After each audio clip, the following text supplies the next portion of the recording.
നമസ്കാരം Raf talk മലയാളത്തിലേക്ക് അവർക്കും സ്വാഗതം. വാവ് അത് സംഭവിച്ചിരിക്കുന്നു. ബംഗളൂരുവിനെ തീർത്തിരിക്കുന്നു കേരള ബ്ലാസ്റ്റേഴ്സ്. എന്തൊക്കെ നെഗറ്റീവുകൾ ഈ കഴിഞ്ഞ ദിവസങ്ങളിലായിട്ട് നമ്മൾ ഒരുപാട് കേട്ടു. പക്ഷേ കളിക്കളത്തിൽ ഇതാ പോസിറ്റീവായിട്ടുള്ള റിസൾട്ട് ഉണ്ടാക്കിയിരിക്കുന്നു. പുതിയ താരം ഫ്രാഞ്ചു വന്നു, ഗോളടിച്ചു. പിന്നെ ബർത്തോമ്യുവിൻ്റെ ഒരു goal. 2-1 Bengaluru FC Kerala Blasters ഇതാ പരാജയപ്പെടുത്തിക്കൊണ്ട് ഈ സീസണിലെ ആദ്യ വിജയം സ്വന്തമാക്കിയിരിക്കുന്നു. ശ്രീകണ്ഠീരവിൽ നടന്ന മത്സരത്തിൽ കേരള ബ്ലാസ്റ്റേഴ്സിന്റെ മുന്നേറ്റങ്ങൾ നയിച്ചുകൊണ്ട് ആദ്യ 11-ൽ യോക്കും ബെർത്തോമിയും ഒക്കെ ഒരുമിച്ചാണ് അണിനിരുന്നത്. മറുഭാഗത്ത് സുനിൽ ഛേത്രിയും റയാൻ വില്യംസും അടങ്ങുന്ന താരനിരയെയും കൊണ്ട് തന്നെയാണ് ബംഗളൂരു ഇറങ്ങിയത്. കളിയുടെ 27ാമത്തെ മിനിറ്റില് ഫാലു എൻഡിയയുടെ ആ ഒരു ഓൺ ഗോള്, അതാണ് കേരള ബ്ലാസ്റ്റേഴ്സിന്റെ വലയിലേക്ക് കയറിയത്.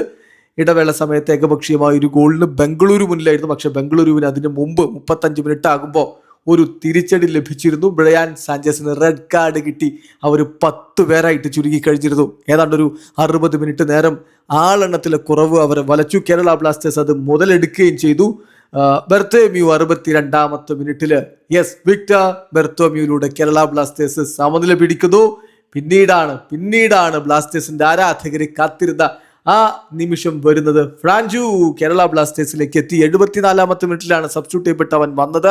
79ാമത്തെ മിനിറ്റിൽ അവൻ്റെ ഗോൾ പിറക്കുന്നു. ഈ 2 ഗോളുകളുടെയും അസിസ്റ്റ് വന്നത് എബിൻ യേശുദാസിന്റെ വകയായിരുന്നു. ഏതായാലും കിടിലൻ എബിൻ ദാസ് യേശുദാസിന്റെ ആ 2 അസിസ്റ്റുകൾ, 2 വിദേശ താരങ്ങളുടെ ഗോള്. കേരള ബ്ലാസ്റ്റേഴ്സ് ഇതാ സീസണിലെ ആദ്യത്തെ വിജയം ഇവിടെ സ്വന്തമാക്കിയിരിക്കുന്നു.